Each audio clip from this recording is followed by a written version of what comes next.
ഈശ്വരൻ.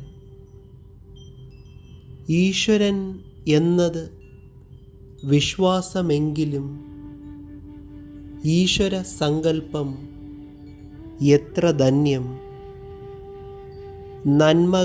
നന്മകൾ ചെയ്തു കൂട്ടുമ്പോൾ ഈശ്വരാനുഗ്രഹം കൂടെ നിൽക്കും. ഈശ്വരനാമം എന്നും ജപിക്കുവിൻ. സർവേശ്വരൻ നിങ്ങളെ നേർവഴി കാട്ടിയിടും. കടമകൾ മറന്ന് പ്രവർത്തിക്കരുത്. സ്വധർമ്മം മറന്ന് പ്രവർത്തിക്കരുത്. പുണ്യകർമ്മങ്ങളും പുണ്യപ്രവൃത്തിയും ധർമ്മമാം പാതയിലേക്ക് നയിക്കുമെന്നും സർവചരാചരങ്ങൾ വാണിയിടും ഭൂമിയിൽ സർവവും ഒന്നെന്ന സങ്കല്പവും സർവവും ഒന്നെന്ന തിരിച്ചറിവാണ് സർവേശ്വരനെന്ന സങ്കല്പവും.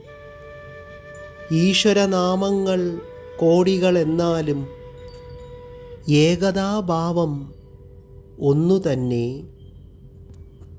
ശാശ്വതമാം ആ ഭാവത്തെ വന്ദിച്ചിടുക.